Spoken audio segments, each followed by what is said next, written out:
Thank you very much for still staying with us. Now we are looking at how the postponement affected the elections and the economy as well, while the general volume of trade declined across markets due to the large sense of uncertainty in the air.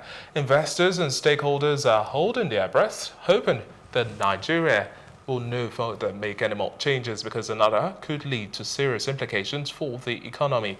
And joining us to discuss some of these details, we have Michael Famoroti. Good evening, he's an economist. Thanks a lot for joining us, Michael. First and foremost, of course, we were not here earlier on the weekend. You were not here with us, so we couldn't have asked how you felt when you first heard that.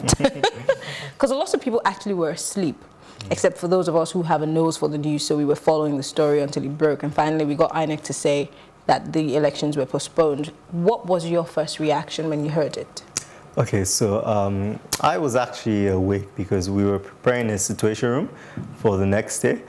So I first got the snippets at around 11 p.m. the previous day, but I took it as fake news. As the night went on, it became more apparent when we heard about the crisis meeting. It was clear that it was a significant possibility. So by the time the news broke, it wasn't as much a surprise. We had a couple of hours to digest the possibility of it happening, so it sort of made it easier. That said, looking back now, it's quite intense that, the night before we had all gone to sleep waiting for the elections, and a lot of people, like you said, woke up to no elections. And Saturday was a very surreal day in terms of going around the streets of Lagos. Now, talking about surreal experiences, a whole lot of businesses made huge losses. Now, we have the figure pegged at about 2.3 trillion naira that was lost just because of the whole shutdown of the system. How do you then think this would necessarily affect business? Because at the end of the day, waiting for the election, everybody's counting down to Saturday now. How does that affect market trends, especially looking at Forex market and then businesses in general? Yeah, so it's a sort of big question, so we have to break it down. If we're starting from the markets, right, we already saw a bit of an indication of what the effect was. The stock market was down over 1.5%, the banking sector was down over 3%, and that's a significant number, right? It's unsurprising, this is bad for investor confidence. During elections, normally foreign investors are jittery. They are concerned about how the elections are going to go, even in normal situations. When you have a circumstance where it's postponed at the final hour, you really set their bells ringing. So I was unsurprised to see that the market loss, and I think the fact that the U.S. market was on holiday probably helped us a bit.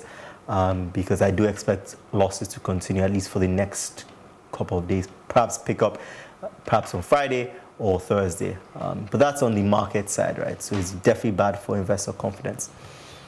But when we begin to look at the domestic economy, right, and the real economy, you mentioned businesses, being shut down and losing out. That's very true. I mean, on Friday, a number of people, and this is more by anecdotes than evidence, but I know that a number of companies worked half day, right, to allow their workers to get back home in time to prepare for the next day. And then, of course, on Saturday, there was no economic activity, events, weddings, those things were sort of dead.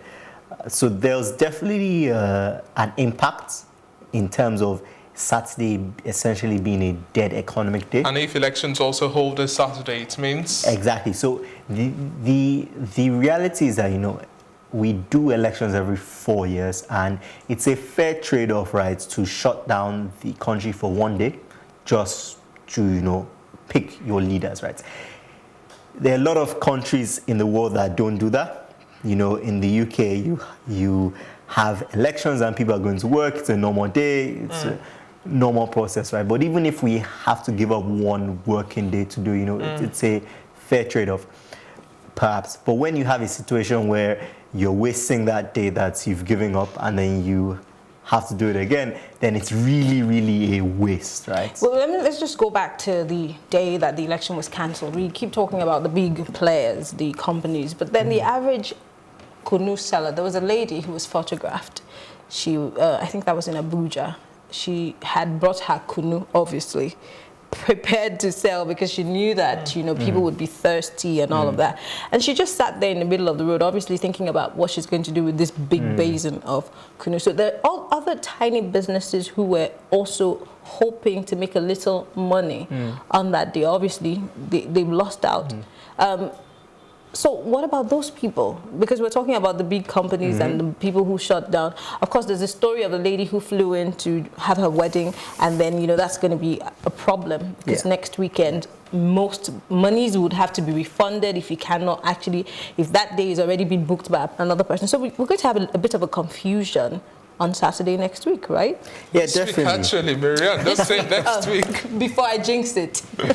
No, definitely. I like the story you mentioned of the lady in Abuja because it's very difficult to estimate how many of such people there are. And those are the people that are hit most by the postponement because they can least afford any disruption to their finances. Right? This scenario could have put her out of business, if you want to call it that. And although the financial implication to Nigeria may be maybe 20,000 naira, it is her livelihood, right? So I like that you mentioned that it's not just about the aggregate, or is it 20 billion it's costing us, or 30 billion, but it's about the little individual stories, and how, because we're a country with such high poverty levels, those little stories matter and add up, right? And unfortunately, I don't think we're ever going to get a sense of just how badly these individuals were affected, and the ones that we know really just a tip of the iceberg. Again, for those of us who are media houses, you know, whether radio, TV, we had to send people across country. You have to have stringers, reporters. Some of them had already been booked into hotels, you know, transport. So these companies or these media houses, they find themselves in a dilemma of sorts where they don't know whether it would be cheaper to send them back and then they'll have to go back on that Friday weekend, or just to keep them through the week. So it's double the amount that was budgeted or estimated for. So this is also money lost. How do we even cope? Again, INEC on its own obviously has people all across the country also. Look at what happened to the youth corps members. They don't have where to stay. Food, we saw in the videos, people were cooking, you know, getting ready to feed them. So, and we saw the drama between the National Assembly and, you know, the executive to approve INEC's budget. So where is INEC going to dip its hand into? Yes, so for INEC, it's interesting because we don't have a clear sense of how much they spent. But given that it was the final hour, you can imagine that they spent a significant chunk of their budget. The reality is that they need to get the money to run the elections from somewhere, and the elections have to hold.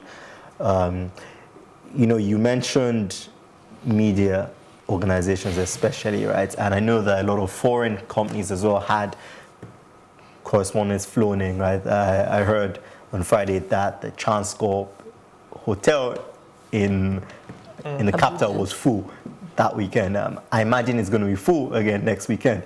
And it actually brings up an interesting point for me, which is, and maybe this is a bit cynical, but there are groups that have benefited from this, right? They did not design it, but they are going to take advantage of it, right? So I'm thinking particularly the transport companies and the hospitality companies, and that is at least a benefit for them.